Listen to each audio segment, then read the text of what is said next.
नमस्ते, मेरा नाम विवेक श्रीवास्तव। सबसे पहले आप सभी को होली की ढेर सारी शुभकामनाएं।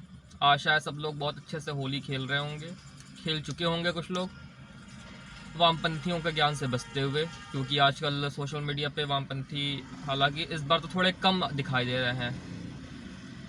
और हर साल की तरह इस साल भी होली आने के साथ साथ इन वामपंथियों का ज्ञान भी आने लगा था। अभी देखने को मिला सोशल मीडिया पे, एक वामपंथन महिला थी, वो ये कह रही थी कि होली के मौके पर ये कितनी गलत बात है कि हम किसी स्त्री को जलाते हैं, किसी महिला को जलाते हैं। अगर कोई नया व्यक्ति, कोई अबोध आदमी उसकी बात को सुन लेता तो वो सच में मान लेता कि हाँ, होली के अवसर पे ये परंपरा है कि किसी स्त्री को जलाया जाता है। लेकिन होलिका दहन में ऐसा, पहली बात तो ये बताना चाहेंगे कि ऐसा कुछ नहीं होता। कहीं कोई स्त्री को नहीं जलाया जाता, किसी महिला को नहीं जलाया जाता, भारत हो या पूरे विश्व में कहीं भी ऐसा नहीं होता है।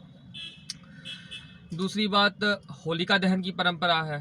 होलिका को माना जाता है कि हाँ, राक्षस प्रवृत्ति की थी, राक्षस थी, राक्षस की वो बहन थी, तो उसको जलाने की परंपरा चली आ रही है होलिका में। और कहीं ना कहीं ये दिखाता है कि असत्य पे सत्य का विजय। तो यही कहना चाहेंगे कि हाँ, बिल्कुल। और हम अपने बच्चों को, आने वाली पीढ़ियों को ये बात बताते रहेंगे कि होलिका दहन क्यों होता है और होलिका दहन का अपने आप में क्या महत्व है। तो इसमें कोई ऐसे शर्म वाली बात तो नहीं दिखाई देती है। और वो स्त्री थी और वो जली थी, जलकर मरी भी थी, लेकिन कहीं ना कहीं वो राक्षस थी। और अपने भाई जो कि एक राक्षस प्रवृत्ति का था, राक्षस था, उसके साथ वो खड़ी थी। तो भगवान की ऐसी लीला रही कि उनका भक्त बच जाता है। और होलिका, खैर, इन वामपंथियों से क्या ही उलझना, ये दोगले लोग होते हैं। तो आज का टॉपिक स्टार्ट करते हैं। 24 फरवरी, बीते 24 फरवरी को यूनाइटेड नेशंस जेनेवा में एक मीटिंग हुई। मीटिंग अरेंज कराई गई थी CESCR, committee on economics, social and cultural rights की ये मीटिंग थी। तो इस मीटिंग में एक महिला घुस के बैठी हुई दिखाई दी, जो कि जिसका नाम बताया जा रहा था विजय प्रिया। विजय प्रिया जो थी, ये इसका कहना था कि ये अपेरेंटली परमानेंट एम्बेसडर है यूएन में, यूनाइटेड स्टेट्स ऑफ कैलाशा की तरफ से, एक देश जिसका नाम यूनाइटेड स्टेट्स ऑफ कैलाशा है। ये वही देश है जिसे भारत का एक भगोड़ा, जो बाबा था, कथित तौर पे बाबा था, बाबा तो हालांकि बहुत ऐसे ऐसे भारत देश में हुए हैं जो कि अपने भक्तों की आस्थाओं के साथ कभी खिलवाड़ नहीं किए हैं और उनके भक्त रहे भी हैं। लेकिन ये कुछ ऐसे फर्जी बाबा भी घूमते हैं भारत में और कई जगह पे। तो ये उन्हीं में से एक था। इसके करोड़ों फॉलोवर उस समय में हुआ करते थे और उन सब की आस्थाओं को धोखा देते हुए इसके कई sex scandals, CD, rape cases इसके ऊपर चल रहे थे। कुछ दिन के लिए ये अंदर भी था, जेल में भी रहा, फिर जमानत पे भी छूट कर बाहर आया। तो ये सब घटना चली 2012 से 18 के बीच में। और जब 2018 में इसे लगा कि अब बच पाना मुश्किल है भारत देश में, तो ये यहाँ से फ़रार हो गया और फ़रार होके बिल्कुल ही गायब हो गया था। बाद में मालूम चला कि ये एक आइलैंड ख़रीद लिया है। ये आइलैंड लैटिन अमेरिका, बेसिकली ये साउथ अमेरिका में पड़ता है, इक्वाडोर के आसपास में।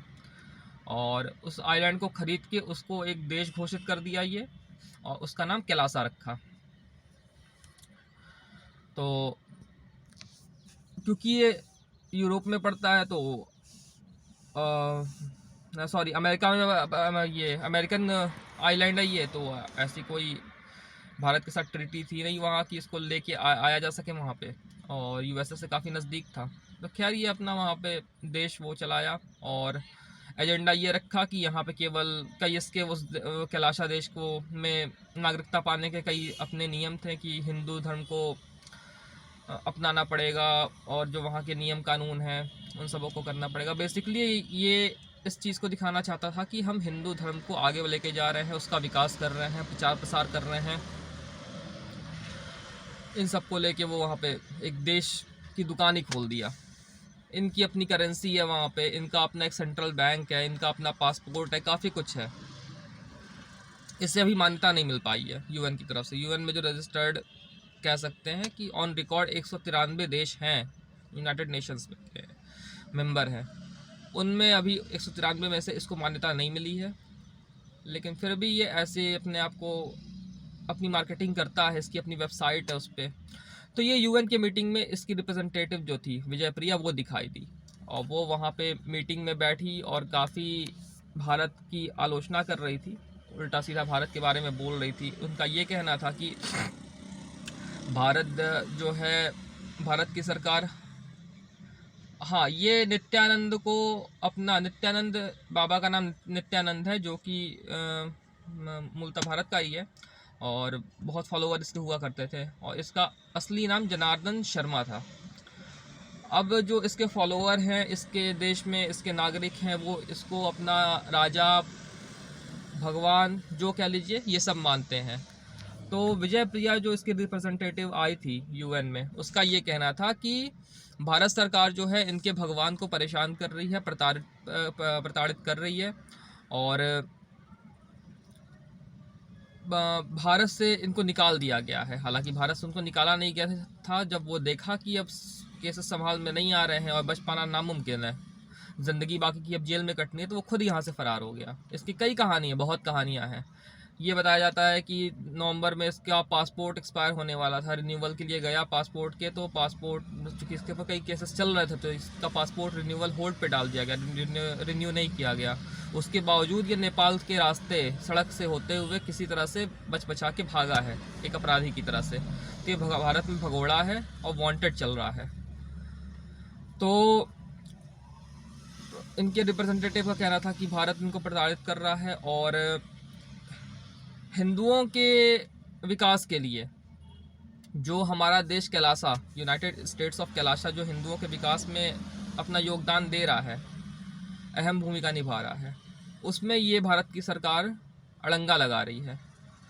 उनका देश, हालांकि स्टेटमेंट तो बहुत लंबा चौड़ा अंग्रेज़ी में था, उनका बेसिकली यही कहना था कि टाइम एंड टेस्टेड पॉलिसीज़ जो इम्प्लीमेंटेशन होती हैं, करनी होती हैं हिंदू के विकास के लिए, उसमें हम लोग अपना एक बहुत ही इम्पोर्टेंट रोल प्ले कर रहे हैं।